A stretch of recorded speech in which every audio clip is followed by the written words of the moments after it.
आमतौर पर ना आध्यात्मिकता और विज्ञान को एक दूसरे का बिल्कुल विरोधी माना जाता है। मतलब लोगों को लगता है कि ये दोनों अलग-अलग दिशाओं में जा रहे हैं। हाँ बिल्कुल। एक नॉर्थ पोल है तो दूसरा साउथ पोल। वही तो। लेकिन क्या हो अगर एक बहुत ही प्राचीन आध्यात्मिक भविष्यवाणी और जो हमारे आधुनिक पर्यावरण वैज्ञानिकों की जिसे हम डूम्सडे क्लॉक या महाविनाश की घड़ी कहते हैं, हाँ, डूम्सडे क्लॉक। वो दोनों ठीक एक ही समय पर और एक ही दिशा की ओर इशारा कर रहे हो। मतलब जब दोनों ही खेमे ये कहने लगे कि दुनिया एक ऐसे मुहाने पर खड़ी है जहां से वापसी संभव नहीं है, तो कान खड़े होना स्वाभाविक है। मैं तो यही सोच रही थी। ये सच में एक ऐसा बिंदु है जो किसी को भी गहराई से सोचने पर मजबूर कर सकता है। क्योंकि देखिए, जब हम आज की दुनिया की स्थिति और मानव सभ्यता के भविष्य को देखते हैं ना, तो अक्सर हम समाधान के लिए या तो विज्ञान की तरफ भागते हैं या राजनीति और अर्थशास्त्र की तरफ। हाँ बिल्कुल। हम टेक्नोलॉजी में जवाब ढूंढते हैं। सही कहा। लेकिन आज हमारे पास जो स्रोत सामग्री है, जो सोर्स मटेरियल है, वो पूरी तरह से एक अलग परिप्रेक्ष्य प्रस्तुत करती है। मतलब ये सामग्री एक बहुत ही गहरा दार्शनिक और आध्यात्मिक नजरिया सामने रखती है। और इसीलिए अ, आज का ये जो विचार सागर मंथन है ना, ये बहुत दिलचस्प होने वाला है। आज की इस गहन चर्चा में हम जिस स्रोत सामग्री का विश्लेषण कर रहे हैं, उसका मुख्य विषय है सतयुग का आगमन और कलयुग का अंत। मतलब ये लेख समय के उन प्राचीन चक्रों को, जो कलयुग और सतयुग की धारणाएं हैं, उनको आज की हमारी आधुनिक, वैज्ञानिक और एकदम अस्तित्व से जुड़ी चिंताओं के साथ जोड़ता है। और यहाँ एक बात स्पष्ट करना बहुत आवश्यक है। हाँ बिल्कुल, मैं वही कहने वाली थी। हमारा उद्देश्य इस स्रोत में दिए गए दावों का केवल एक निष्पक्ष और पारदर्शी विश्लेषण करना है। हम यहाँ किसी विशेष धार्मिक या आध्यात्मिक मान्यता का न तो समर्थन कर रहे हैं और न ही उसे नकार रहे हैं। एकदम सही। हम बस एक न्यूट्रल तरीके से रिपोर्ट कर रहे हैं। बिल्कुल। हमारा काम केवल इस सामग्री में छिपे हुए तर्कों और विचारों को सामने लाना है, ताकि इस पर अच्छे से विचार सागर मंथन किया जा सके और जो लोग हमें सुन रहे हैं वो खुद इस पर मनन कर सकें। क्योंकि ये देखना बहुत दिलचस्प है कि कैसे प्राचीन आध्यात्मिक चेतावनियां आज के अखबारों की हेडलाइन से आश्चर्यजनक रूप से मेल खाती हैं। तो चलिए इस विचार सागर मंथन की शुरुआत करते हैं। इस स्रोत में सबसे पहली और सबसे बड़ी गलतफहमी, जिस पर बहुत ही कड़ा प्रहार किया गया है ना, वो है कलयुग की वर्तमान आयु को लेकर इंसान का भ्रम। इंसान का भ्रम, बिल्कुल। लेख कहता है कि आज दुनिया में एक बहुत बड़ा वर्ग ये मानता है कि कलयुग अभी अपनी शुरुआती अवस्था में है। मतलब एक तरह से कलयुग अभी बच्चा है। हाँ, और शास्त्रों के अनुसार इसके अभी लाखों वर्ष बाकी हैं, लोग यही कहते हैं ना। वही तो, ये धारणा समाज में बहुत गहरी बैठी हुई है। समय की इस चक्रीय अवधारणा में जो ये लाखों वर्षों की बात है ना, ये अक्सर इंसान को एक अजीब सी तसल्ली देती है। बिल्कुल देती है। लेकिन ये जो स्रोत है, ये सीधे तौर पर इस मान्यता को चुनौती देता है। लेख के अनुसार परमपिता परमात्मा का स्पष्ट संदेश ये है कि कलयुग अब बूढ़ा हो चुका है। बाप रे, बूढ़ा हो चुका है। हाँ, ये अपनी मृत्युशैया पर है और महाविनाश की घड़ी बिल्कुल निकट आ पहुंची है। जब हम इस विचार पर मनन करते हैं ना, तो मानव स्वभाव का एक बहुत ही दिलचस्प पहलू सामने आता है। मतलब मैं सोच रही थी, मान लीजिए कोई एक ऐसी जर्जर पुरानी इमारत में रह रहा है। अच्छा, एक पुरानी इमारत। जिसकी नींव एकदम खोखली हो चुकी है, दीवारें दरक रही हैं, छत का मलबा गिर रहा है, लेकिन फिर भी वो व्यक्ति उस इमारत के बीचों बीच आराम से बैठा ये मान रहा है कि अरे ये इमारत तो अभी नई है, ये तो अभी सदियों तक टिकेगी। क्या बात है, बहुत ही सटीक उदाहरण है। तो मेरा सवाल ये है कि मनुष्य इस सच्चाई को स्वीकार करने से इतना कतराता क्यों है? मतलब क्या ये हमारा स्वभाव है कि हम किसी भी अप्रिय वास्तविकता को, जो हमें पसंद नहीं, उसे लाखों वर्ष दूर मानकर बस अपनी आंखें मूंद लेते हैं? देखिए, उस इमारत वाले उदाहरण में ना एक और गहरी मनोवैज्ञानिक परत जोड़ी जा सकती है।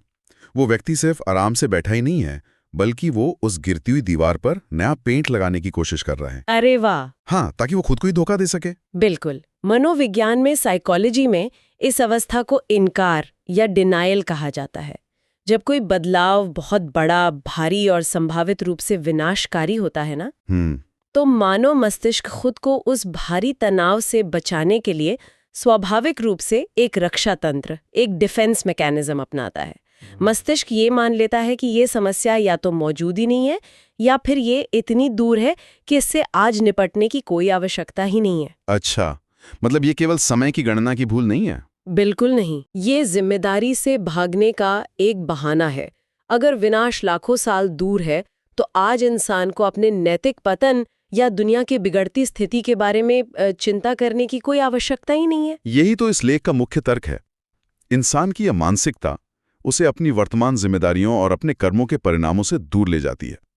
ये एक बहुत ही आरामदायक भ्रम है। हाँ, कंफर्ट जोन है एक तरह का। बिल्कुल। जब इंसान ये मान लेता है कि अंत बहुत दूर है, तो वो अपने विकारों को और अधिक छूट दे देता है। और यहीं से ये स्रोत सामग्री अपने सबसे महत्वपूर्ण और हैरान करने वाले हिस्से की ओर मुड़ती है। वो क्या है? देखिए, आमतौर पर जब कोई आध्यात्मिक लेख महाविनाश या दुनिया के अंत की बात करता है, तो वो केवल पाप, पुण्य और पारलौकिक धारणाओं तक ही सीमित रहता है। हाँ, स्वर्ग, नर्क, पाप, पुण्य, बस यहीं तक बात होती है। लेकिन यहाँ ऐसा बिल्कुल नहीं है। ये बात मुझे बहुत हैरान कर रही थी। यहाँ आध्यात्मिकता और आधुनिक विज्ञान दोनों एक ही भाषा बोलते हुए दिखाई देते हैं। सच में ये इस लेख को बहुत अनूठा बनाता है। मतलब लेख की शुरुआत में स्पष्ट रूप से बताया गया है कि आज का मनुष्य आंतरिक रूप से काम, क्रोध, लोभ, मोह और अहंकार की चिता पर जल रहा है। जीवन अत्यधिक विकारी और तनावपूर्ण हो गया है। ये तो इंसान की आंतरिक स्थिति हो गई। लेकिन इसके तुरंत बाद एकदम से लेख इसे बाहरी दुनिया के ठोस वैज्ञानिक प्रमाणों से जोड़ देता है। और यही वो आंतरिक और बाहरी दुनिया के बीच का सीधा संबंध है। स्रोत स्पष्ट रूप से एटम बम, हाइड्रोजन बम और मिसाइलों का जिक्र करता है। और एक बहुत ही दिलचस्प बात बताऊं? हाँ, बताइए। मिसाइलों के लिए इसमें मूसल शब्द का उपयोग किया गया है। मूसल मतलब वो जो पुराने प्राचीन ग्रंथों में। बिल्कुल, जो प्राचीन ग्रंथों में विनाशकारी अस्त्रों के लिए इस्तेमाल होता था। लेख में अमेरिका और रूस जैसे देशों के पास मौजूद जो लाखों टन आणविक हथियारों का भंडार है ना, उसका सीधा उल्लेख है। ओहो, तो असल में लेख ये कह रहा है कि जो मिसाइलें आज साइलोज में तैयार खड़ी हैं, वो शून्य से प्रकट नहीं हुई हैं। नहीं, वो कहीं आसमान से नहीं टपकी। वो इंसान के अंदर के क्रोध और अहंकार का ही भौतिक स्वरूप है, उसका फिजिकल मैनिफेस्टेशन है। ये नजरिया तो पूरी बहस की दिशा ही बदल देता है। मतलब हमारी आंतरिक बीमारी ही बाहर के पर्यावरण को बीमार कर रही है। एकदम 100% सही बात कही आपने। विज्ञान केवल उस विनाश के उपकरण बना रहा है, लेकिन उस विनाश की जो असली जड़ है ना, वो मनुष्य के विकारी विचारों में पनपती है। उदाहरण के लिए, हाइड्रोजन बम क्या है? वो केवल रसायनों और भौतिकी का संयोजन नहीं है। हाँ, सिर्फ केमिकल्स नहीं, बल्कि वो सामूहिक स्तर पर मनुष्य के अहंकार का विस्फोट है। इसी तरह अगर हम लेख में दी गई पर्यावरणीय चेतावनियों को देखें। हाँ, मैं उसी पे आने वाली थी। लेख में वैज्ञानिक चेतावनियों का बहुत विस्तार से उल्लेख है। मतलब ये बताया गया है कि जिस तीव्र गति से जनसंख्या बढ़ रही है ना, अन्न की उपज उस अनुपात में नहीं बढ़ रही है। बिल्कुल नहीं बढ़ रही है। भयंकर अकाल की संभावना मंडरा रही है। पेट्रोल और कोयला जैसे जो शक्ति स्रोत हैं, वो कुछ ही वर्षों में खत्म होने की कगार पर हैं। प्रदूषण लगातार बढ़ रहा है। यहाँ तक कि पृथ्वी के ठंडे होने या हिमपात की बात भी है, जिसे हम एक्सट्रीम क्लाइमेट चेंज या जलवायु परिवर्तन के चरम प्रभावों के रूप में समझ सकते हैं। उसकी भविष्यवाणियां भी वैज्ञानिक कर रहे हैं। और देखिए, अगर हम इन सभी संकटों के मतलब पेट्रोल की कमी, अकाल, प्रदूषण, इनकी जड़ में जाएं, तो वहां मनुष्य का असीमित लोभ दिखाई देता है। लोभ, हाँ, लालच। स्रोत ये समझा रहा है कि जब इंसान के अंदर लोभ और मोह का अंधाधुंध विस्तार होता है ना, तो बाहर की दुनिया में वो संसाधनों की समाप्ति और अकाल के रूप में सामने आता है। क्या बात है। जो बात आध्यात्मिक रूप से कलयुग का अंत है, वही बात वैज्ञानिक रूप से संसाधनों की समाप्ति और आणविक युद्ध का खतरा है। दोनों एक ही वास्तविकता को बस अलग अलग चश्मे से देख रहे हैं। मतलब विज्ञान आज वही घोषणा कर रहा है जो आध्यात्मिकता पहले से कह रही है। बिल्कुल। ये एक बहुत ही स्पष्ट तस्वीर पेश करता है। लेकिन यहाँ मेरे मन में एक स्वाभाविक सवाल उठता है। बिल्कुल। इतने सारे ठोस वैज्ञानिक प्रमाण मौजूद हैं। हर रोज अखबारों में जलवायु परिवर्तन पर रिपोर्ट आती हैं, रोज आती हैं। हथियारों की होड़ की खबरें आती हैं। ये सब हमारी आंखों के सामने हो रहा है। बिल्कुल। फिर भी समाज इसे अनदेखा क्यों कर रहा है? बिल्कुल। मतलब स्रोत इस सामूहिक अनदेखी को किस रूप में देखता है? लेख में एक बहुत ही तीखे और परिचित शब्द का इस्तेमाल किया गया है, कुंभकर्ण की नींद। हाँ, रामायण के कुंभकर्ण का ये रूपक या मेटाफर यहाँ बहुत ही गहराई से इस्तेमाल किया गया है। देखिए, कुंभकर्ण की नींद कोई साधारण शारीरिक थकान वाली नींद नहीं है। हाँ, वो तो हम सब सोते हैं रात को। ये एक ऐसी अवस्था का प्रतीक है जहां मनुष्य जानबूझकर सच्चाई से अपनी आंखें मूंद लेता है, जिसे अंग्रेजी में विलफुल इग्नोरेंस कहते हैं। Wilful ignorance. जो लोग इतनी सारी चेतावनियों के बावजूद अभी भी ये कहते हैं कि विनाश बहुत दूर है, वो इसी घोर अज्ञान की नींद में है और दरअसल अपना ही नुकसान कर रहे हैं। और यहाँ ना स्रोत में शब्दों का एक बहुत ही शानदार खेल भी है। हाँ, वो घड़े वाला। बिल्कुल। लेख कहता है कि जो लोग इस ईश्वरीय संदेश या इन स्पष्ट चेतावनियों को एक कान से सुनकर दूसरे कान से निकाल देते हैं, उनके कान कुंभ यानी घड़े के समान हैं। क्योंकि कुंभ अंदर से खाली होता है और उसमें आवाज सिर्फ गूंजती है, अंदर कुछ टिकता नहीं है। खाली घड़े का ये रूपक मतलब आज की ये सूचना युग या इंफॉर्मेशन एज पर एक बहुत बड़ा प्रहार है। बहुत बड़ा। आज दुनिया भर की जानकारी हमारे पास उपलब्ध है। ग्लोबल वार्मिंग के आंकड़े, हथियारों की गिनती, सब कुछ कानों में जा रहा है। 24 घंटे न्यूज चल रही है, बिल्कुल। लेकिन क्योंकि कान खाली घड़े के समान हो गए हैं, यानी बुद्धि में वो गहराई और ठहराव नहीं बचाए कि उस जानकारी पर सही से मनन किया जा सके, तो वो जानकारी सिर्फ एक शोर बनकर रह जाती है। सिर्फ शोर। वो ज्ञान या विजडम में परिवर्तित नहीं होती। ये बहुत ही सटीक विश्लेषण है। मतलब जानकारी हमारे पास है, लेकिन वो हमारे कर्मों में कोई बदलाव नहीं ला रही है। सबको जानते हुए भी इंसान उसी विनाशकारी रास्ते पे आगे बढ़ रहा है। ऐसा लगता है जैसे एक वाहन ढलान पे तेजी से नीचे जा रहा है, उसके ब्रेक फेल हो चुके हैं, सामने एकदम गहरी खाई है, लेकिन अंदर बैठे लोग आराम से संगीत सुनने में मस्त हैं। अरे बाप रे, ये तो बड़ा डरावना दृश्य है। लेकिन हाँ, और यही अज्ञानता की वो कुंभकर्ण वाली नींद है। लेकिन इस चर्चा का सबसे अहम हिस्सा अभी बाकी है। बताइए। अगर हम इस रेख को केवल यहाँ तक पढ़ें तो ये पूरी तरह से निराशाजनक और भयावह लगेगा। ऐसा लगेगा जैसे दुनिया के पास कोई उम्मीद ही नहीं बची है, बस सब खत्म होने वाला है। हाँ, डूम्सडे। बिल्कुल। लेकिन यह स्रोत सामग्री केवल दुनिया के अंत या विनाश की कहानी नहीं है। नहीं, बिल्कुल नहीं। लेख इस विनाश के डर से निकालकर एक नई सुबह, एक आशा और पुनर्निर्माण की ओर ले जाता है। मतलब स्रोत स्पष्ट रूप से कहता है कि परमात्मा का उद्देश्य केवल विनाश करना नहीं है। विनाश तो केवल अधर्म, भ्रष्टाचार और विकारों का होना है, ताकि एक नई, शुद्ध और पवित्र दुनिया यानी सतयुग की पुनः स्थापना की जा सके। पुनर्स्थापना, सही कहा। लेख के अनुसार परमपिता परमात्मा शिव इस समय अवतरित होकर ज्ञान अमृत पिला रहे हैं, ताकि पतित यानी गिरे हुए मनुष्यों को पावन और देवता समान बनाया जा सके। देखिए, विनाश को एक अंत की तरह नहीं, बल्कि एक नई शुरुआत की पूर्व शर्त या प्री रिक्विजिट की तरह प्रस्तुत किया गया है। प्रकृति का भी तो यही नियम है ना? हाँ, बिल्कुल। कि निर्माण से पहले एक तरह का ध्वंस आवश्यक होता है। एक बीज को पेड़ बनने के लिए अपने बीज वाले पुराने स्वरूप को नष्ट करना ही पड़ता है। बहुत खूबसूरत बात कही आपने। उसी तरह कलयुगी दुनिया के विकारों और अशुद्धियों का महाविनाश सतयुगी पवित्रता और शांति के लिए जगह बनाने की एक अनिवार्य प्रक्रिया है। अच्छा, इसे आज की तकनीक की भाषा में समझने की कोशिश करते हैं। मैं सोच रही थी, मान लीजिए एक बहुत ही उन्नत कंप्यूटर सिस्टम है। ठीक है। समय के साथ वो पूरी तरह से तरह तरह के खतरनाक वायरस से भर चुका है, और इस स्रोत के संदर्भ में वे वायरस हैं काम, क्रोध, लोभ, मोह और अहंकार। सबसे खतरनाक वायरस। बिल्कुल। अब इन वायरस की वजह से वो सिस्टम लगातार हैंग हो रहा है, जो कि हमारे आज के अत्यधिक तनावपूर्ण, हिंसक और विकारी जीवन का प्रतीक है। इस उदाहरण को अगर आगे बढ़ाएं तो जब कोई सिस्टम इतना ज्यादा करप्ट या खराब हो जाता है ना, तो उसे छोटे मोटे पैच या किसी साधारण एंटीवायरस से ठीक नहीं किया जा सकता। नहीं, वो काम ही नहीं करता। वो सुधार की सीमा पार कर चुका होता है। ऐसे में पूरे सिस्टम की हार्ड ड्राइव को वाइप करना पड़ता है, उसे पूरी तरह से साफ करना पड़ता है। ये जो सिस्टम वाइप है, यही वो महाविनाश है जिसका जिक्र लेख में है। System wipe. और उसके बाद एक नया, ताज़ा, बिना किसी वायरस वाला ऑपरेटिंग सिस्टम इंस्टॉल किया जाता है। वो नया शुद्ध ऑपरेटिंग सिस्टम ही सतयुग है।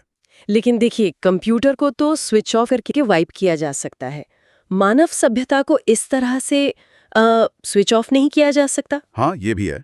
ये ट्रांजिशन, ये बदलाव तब हो रहा है जब सिस्टम अभी भी चल रहा है, और इसीलिए लेख एक बहुत ही व्यवहारिक समाधान प्रस्तुत करता है। लेख कहता है कि इस समय का सबसे उत्तम पुरुषार्थ या प्रयास है सहज राजयोग और ईश्वरीय ज्ञान को सीखना। सहज राजयोग के इस तंत्र को समझना बहुत आवश्यक है। ये केवल एक क्रिया नहीं है, ये चेतना को बदलने की एक पूरी प्रक्रिया है। सहज का अर्थ है जो स्वाभाविक हो, आसान हो। आसान हो मतलब सब कर सके? समाज छोड़कर जंगलों में जाकर तपस्या करने की आवश्यकता नहीं है। ये बदलाव पूरी तरह से आंतरिक है। जब लेख कहता है कि ज्ञान अमृत से मनुष्य को पावन बनाया जा रहा है, तो इसका अर्थ है अपनी बुद्धि और विचारों को सर्वोच्च सत्ता यानी परमात्मा के साथ जोड़ना। तो क्या हम ये कह सकते हैं कि राजयोग मानो उस नए सतयुगी ऑपरेटिंग सिस्टम का कोडिंग कोर्स है? अरे वाह, कोडिंग कोर्स बिल्कुल कह सकते हैं। मतलब अगर कोई इस नई शुद्ध दुनिया का हिस्सा बनना चाहता है तो उसे अभी से वो नई कोडिंग सीखनी होगी, अपने जीवन को पावन और सतोप्रधान बनाना होगा। ये शब्द सतोप्रधान बहुत गहरा लगा मुझे, जिसका मतलब है सुप्रीम रूप से शुद्ध। सतोप्रधान अवस्था आत्मा की वो मूल अवस्था है जहां कोई विकार या मिलावट नहीं होती, एकदम 100% शुद्ध। राजयोग असल में मनुष्य के विचारों की फ्रीक्वेंसी को उस सतोप्रधान स्तर तक ले जाने का ही अभ्यास है। शुरुआत में हमने चर्चा की थी ना कि कैसे इंसान के अंदर के विकारों ने ही बाहर की दुनिया में हथियारों और प्रदूषण का रूप लिया है। हाँ बिल्कुल, वो मिसाइल और लोभ वाली बात। तो समाधान भी उसी दिशा में काम करेगा। अगर बाहरी विनाश को पार करके एक नई देवीय सृष्टि मतलब सतयुग की स्थापना होनी है, तो उसकी शुरुआत मनुष्य के भीतर से ही होगी। ये एक बहुत ही तार्किक और संतुलित दृष्टिकोण है। जो लोग अभी भी ये सोचकर बैठे हैं ना कि अरे अभी तो लाखों वर्ष बचे हैं, वो दरअसल इस कोडिंग कोर्स को मिस कर रहे हैं। बिल्कुल मिस कर रहे हैं। और अपने भीतर उस सतोप्रधान अवस्था को वापस लाने के इस महान सौभाग्य को ठुकरा रहे हैं। लेख यही चेतावनी देता है कि ये एक संधि काल है, एक ट्रांजिशन का समय है। वो पुरानी जर्जर इमारत यानी कलयुग गिर रही है, लेकिन साथ ही एक नई इमारत सतयुग का नक्शा भी तैयार है और उसका निर्माण शुरू हो गया है। दोनों काम एक साथ हो रहे हैं। जो लोग कुंभकर्ण की नींद में हैं, वो गिरती हुई इमारत के साथ ही दब जाएंगे। बाप रे। लेकिन जो जाग गए हैं, जो अपने अंदर झांक रहे हैं और ईश्वरीय ज्ञान को ग्रहण कर रहे हैं, वे इस राजयोग के माध्यम से खुद को उस नई दुनिया के लायक बना रहे हैं। तो कुल मिलाकर आज के इस गहरे विचार सागर मंथन से जो तस्वीर उभर कर सामने आती है ना, वो डराने के लिए नहीं है, बल्कि नींद से जगाने के लिए है। बिल्कुल, जगाने के लिए। स्रोत के अनुसार बाहरी दुनिया में जो हथियारों की होड़, आणविक बम और पर्यावरण का पतन हम देख रहे हैं, वो कोई अचानक आई विपत्ति नहीं है। वो हमारे ही आंतरिक नैतिक पतन, अत्यधिक तनाव और अहंकार का अंतिम परिणाम है। कलयुग अब कोई बच्चा नहीं है, बल्कि अपनी अंतिम सांसें ले रहा है। और ये अंत केवल एक रहस्यमयी भविष्यवाणी नहीं है, बल्कि ये वो ठोस वास्तविकता है जिसे हम आज अपने चारों ओर देख सकते हैं, अपनी आंखों से देख सकते हैं। विज्ञान और आध्यात्मिकता यहां आकर एक ही मंच पर खड़े हो जाते हैं। लेकिन सबसे अहम बात यह है कि ये समय आध्यात्मिक रूप से खुद को सतोप्रधान बनाने, खुद को शुद्ध करने का एक बहुत बड़ा अवसर है। बहुत बड़ा अवसर। सहज राजयोग और ईश्वरीय ज्ञान के माध्यम से एक नई देवीय दुनिया की नींव रखी जा रही है। ये चर्चा हर सुनने वाले को आत्माविलोकन मतलब सेल्फ रिफ्लेक्शन के लिए प्रेरित करती है। ये सिर्फ कोई बौद्धिक व्यायाम या इंटेलेक्चुअल एक्सरसाइज नहीं है। बिल्कुल नहीं। ये रुक कर ये सोचने का विषय है कि क्या हम भी अपनी रोजमर्रा की जिंदगी में, अपने तनाव में, अपनी भागदौड़ में कुंभकर्ण की तरह सो रहे हैं? क्या हम भी खाली घड़े की तरह जानकारी को सिर्फ एक कान से सुनकर दूसरे से निकाल रहे हैं, या फिर सचमुच उस ज्ञान को अपने आचरण में उतार रहे हैं? बदलाव की शुरुआत हमेशा जागरूकता से होती है। मतलब जब हम अपनी अज्ञानता को पहचान लेते हैं ना, तभी हम ज्ञान की ओर पहला कदम बढ़ाते हैं। सही कहा। तो आज की इस गहन चर्चा का समापन एक बहुत ही अलग और नए विचार के साथ करते हैं। एक ऐसा विचार जिसे इस चर्चा के बाद जो लोग हमें सुन रहे हैं वो अपने स्तर पर एक्सप्लोर कर सकते हैं। बताइए क्या विचार है? देखिए, हमने बात की कि कलयुग के विकारों ने ही आज के विनाशकारी हथियारों और प्रदूषित पर्यावरण को जन्म दिया है। हाँ। और राजयोग के माध्यम से एक पूरी तरह से शुद्ध और पवित्र सतयुग की स्थापना की बात हो रही है, जहां इंसान सतोप्रधान होगा। अब जरा सोचिए, अगर सतयुग एक ऐसा सिस्टम वाइप है जहां इंसान की चेतना अपने सर्वोच्च और सबसे शुद्ध स्तर पर पहुंच जाती है और प्रकृति के साथ उसका पूर्ण सामंजस्य स्थापित हो जाता है। बिल्कुल परफेक्ट हार्मनी। तो क्या उस नई दुनिया में आज की इस भारी भरकम आधुनिक तकनीक जैसे ये स्मार्टफोन, इंटरनेट या हवाई जहाज, क्या इनकी कोई आवश्यकता बचेगी? ये तो सोचने वाली बात है। या फिर क्या मानव मन की पूर्ण पवित्रता और सतोप्रधान अवस्था अपने आप में इतनी शक्तिशाली होगी कि वो एक बिल्कुल नए प्रकार के विज्ञान को खोल देगी, जहां आज की भौतिक मशीनों की कोई प्रासंगिकता ही नहीं रहेगी? मतलब चेतना ही सबसे बड़ी टेक्नोलॉजी बन जाएगी। बिल्कुल। क्या आंतरिक शुद्धता बाहरी दुनिया के भौतिक नियमों को भी बदल सकती है? इस पर विचार कीजिएगा।